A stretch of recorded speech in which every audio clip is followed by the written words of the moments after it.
Hi friends, welcome to ನಮ್ಮ literature world YouTube channel. ಈಗಾಗಲೇ ನಾವು ಲಿಟರರಿ ಕ್ರಿಟಿಸಿಸಮ್ಗೆ ಸಂಬಂಧಪಟ್ಟಿರುವಂತೆ ಪ್ಲೇಟೋ, ಅರಿಸ್ಟಾಟಲ್ ಹಾಗೂ ಹೊರೆಸ್ ರವರ ಬಗ್ಗೆ ತಿಳಿದುಕೊಂಡಿದ್ದೇವೆ. ಹಾಗಾದರೆ ಇವತ್ತಿನ ವಿಡಿಯೋದಲ್ಲಿ ನಾವು ಲಾಂಜೈನಸ್ ಹಾಗೂ ಅವರ ಆನ್ ದಿ ಸಬ್ಲೈಮ್ ಬಗ್ಗೆ ತಿಳಿದುಕೊಳ್ಳೋಣ. ಲಾಂಜೈನಸ್ ಬಗ್ಗೆ ತಿಳಿದುಕೊಳ್ಳೋದಾದರೆ, the author we call Longinus is traditionally known as Dionysius Longinus.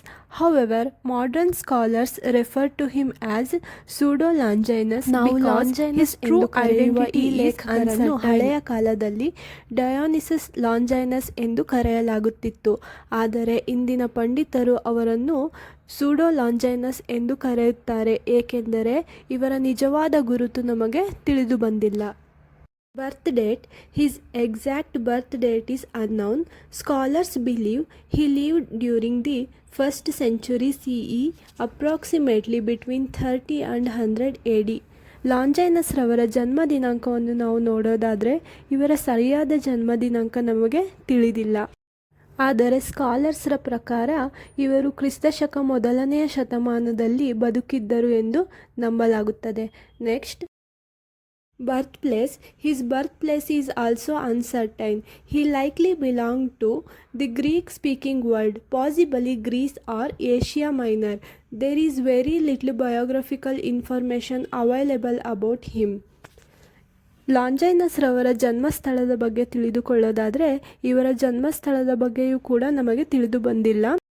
ಇವರು ಗ್ರೀಕ್ ಭಾಷೆ ಮಾತನಾಡುವ ಪ್ರದೇಶದಿಂದ ಬಂದಿರಬಹುದಾಗಿದ್ದು, ಬಹುಶಃ ಇವರು ಗ್ರೀಸ್ ಅಥವಾ ಏಷ್ಯಾ ಮೈನರ್ ಪ್ರದೇಶದವರಾಗಿರಬಹುದು. ಅವರ ಬಗ್ಗೆ ಹೆಚ್ಚು ಮಾಹಿತಿಗಳು ನಮಗೆ ಲಭ್ಯವಾಗಿಲ್ಲ.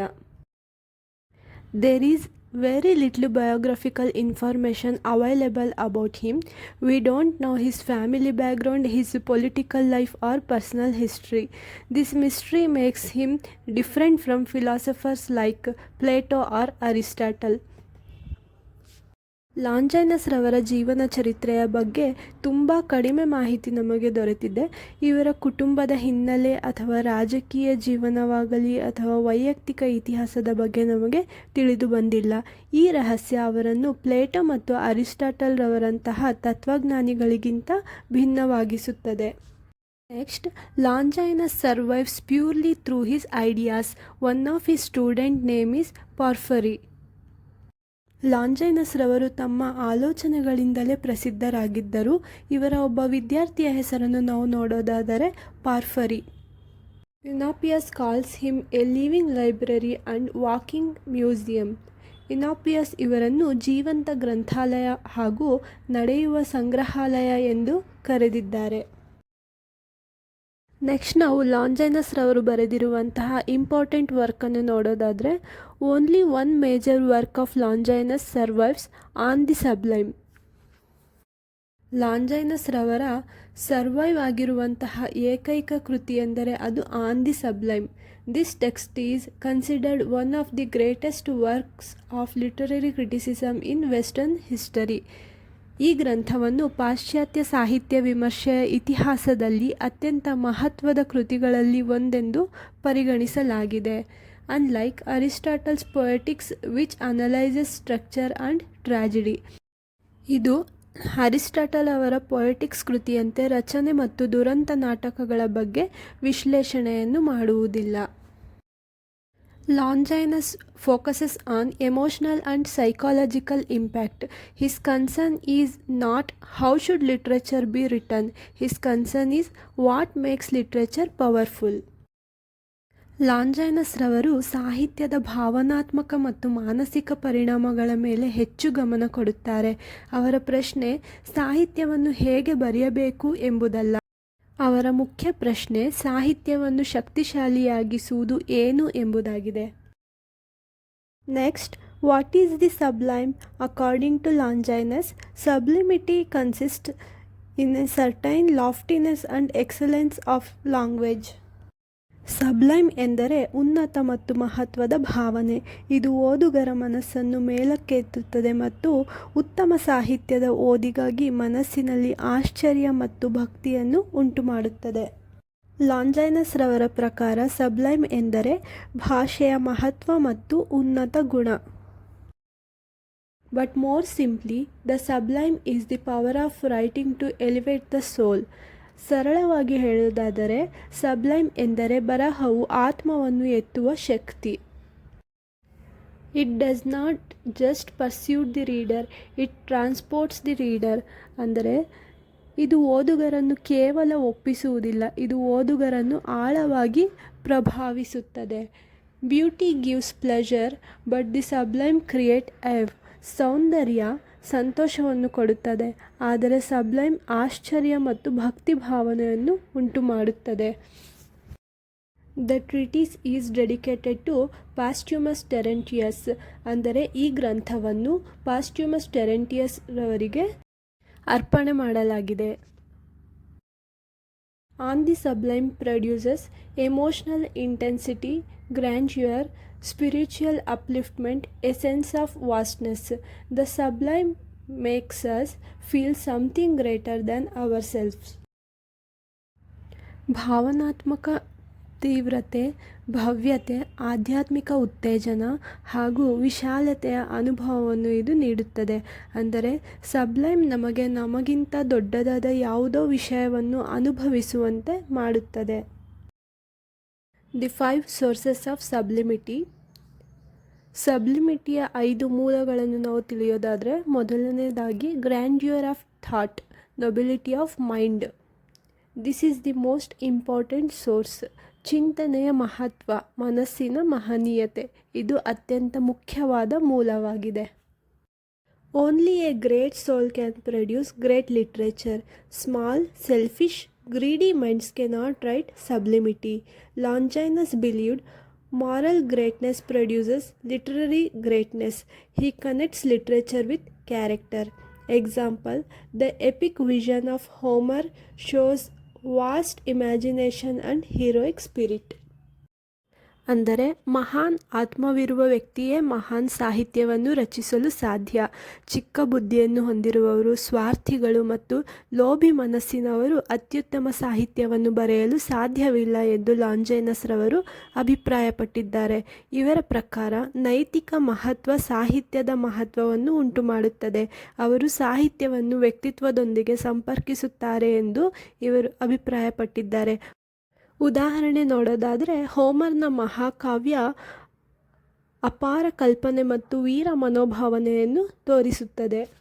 ನೆಕ್ಸ್ಟ್ ನಾವು ಎರಡನೇ ಸೋರ್ಸನ್ನು ನೋಡೋದಾದರೆ, ಸ್ಟ್ರಾಂಗ್ ಆ್ಯಂಡ್ ಇನ್ಸ್ಪೈರ್ಡ್ ಎಮೋಷನ್, ಅಂದರೆ ಬಲವಾದ ಮತ್ತು ಪ್ರೇರಿತ ಭಾವನೆ. True passion creates sublimity, artificial emotion destroys it. Longinus ರವರ ಪ್ರಕಾರ ನಿಜವಾದ ಆಸಕ್ತಿ ಅಥವಾ ಉತ್ಸಾಹ ಇದ್ದರೆ ಅದರಿಂದ ಉತ್ತಮ ಕಾವ್ಯವನ್ನು ಹುಟ್ಟಿಸುವುದು ಅಥವಾ ರಚಿಸುವುದು ಸಾಧ್ಯವಾಗುತ್ತದೆ. ಆದರೆ ಕೃತಕ ನಾಟಕೀಯ ಭಾವನೆ ಕಾವ್ಯದ ಮೌಲ್ಯವನ್ನು ಕಡಿಮೆ ಮಾಡುತ್ತದೆ ಎಂದು ಲಾಂಜೈನಸ್ ರವರು ಅಭಿಪ್ರಾಯವನ್ನು ಪಟ್ಟಿದ್ದಾರೆ. Longinus says, when a writer genuinely feels intense emotion, the reader will also feel it. ಅಂದರೆ ಬರಹಗಾರನು ನಿಜವಾಗಿ ತೀವ್ರ ಭಾವನೆ ಅನುಭವಿಸಿದರೆ ಓದುಗರಿಗೂ ಅದೇ ಭಾವನೆ ಅನುಭವವಾಗುತ್ತದೆ ಎಂದು ಇವರು ಅಭಿಪ್ರಾಯಪಟ್ಟಿದ್ದಾರೆ. This idea later influenced romantic poets like William Wordsworth and P B. Shelley. They also believed poetry comes from powerful feelings. ಈ ಆಲೋಚನೆ ನಂತರ ರೊಮ್ಯಾಂಟಿಕ್ ಕವಿಗಳ ಮೇಲೆಯೂ ಸಹ ಪ್ರಭಾವ ಬೀರಿತು. ಅಂತಹ ಕವಿಗಳೆಂದರೆ ವಿಲಿಯಂ ವರ್ಡ್ಸ್ವರ್ತ್ ಹಾಗೂ ಪಿ.ಬಿ. ಶೆಲ್ಲಿ. ಇವರು ಸಹ ಕಾವ್ಯವು ಬಲವಾದ ಭಾವನೆಗಳಿಂದ ಹುಟ್ಟುತ್ತದೆ ಎಂದು ನಂಬಿದ್ದರು. ನೆಕ್ಸ್ಟ್ ಇನ್ನೊಂದು ಸೋರ್ಸನ್ನು ನಾವು ನೋಡೋದಾದರೆ, figures of speech. He discusses metaphor, hyperbole, apostrophe, rhetorical question. But he warns figures should arise naturally from emotions. Forced figures, artificiality. Figures of speech ಎಂದರೆ ಈಗಾಗಲೇ ನಮಗೆ ತಿಳಿದಿರುವಂತೆ ಅಲಂಕಾರಗಳು. ಇವರು ರೂಪಕ, ಅತಿಶಯೋಕ್ತಿ, ಸಂಬೋಧನ, ಪ್ರಶ್ನಾರ್ಥಕ ಪ್ರಶ್ನೆ ಅಥವಾ ಅಲಂಕಾರಿಕ ಪ್ರಶ್ನೆ, ಈ ಅಲಂಕಾರಗಳನ್ನು ಚರ್ಚಿಸಿದ್ದಾರೆ. ಲಾಂಜೈನಸ್ ರವರು ಒಂದು ಎಚ್ಚರಿಕೆಯನ್ನು ಸಹ ನೀಡಿದ್ದಾರೆ. ಅದೆಂದರೆ ಅಲಂಕಾರಗಳು ಸಹಜವಾದ ಭಾವನೆಗಳಿಂದ ಬರಬೇಕು. ಬಲವಂತವಾಗಿ ಬಳಸಿದ ಅಲಂಕಾರಗಳು ಕೃತಕವಾಗಿರುತ್ತವೆ ಎಂದು ಇವರು ಹೇಳಿದ್ದಾರೆ. ನೆಕ್ಸ್ಟ್ ಸೋರ್ಸನ್ನು ನಾವು ನೋಡೋದಾದರೆ Nobel diction. Choice of words must be grand, elevated, powerful. ಯಾವುದೇ ಒಂದು ಸಾಹಿತ್ಯ ರಚನೆಯಲ್ಲಿ ಪದಗಳ ಆಯ್ಕೆ ಅತಿ ಮುಖ್ಯವಾದ ಪಾತ್ರವನ್ನು ವಹಿಸುತ್ತವೆ. ಉದಾತ್ತ ಪದಪ್ರಯೋಗ ಅತಿ ಮುಖ್ಯವಾಗಿರಬೇಕು.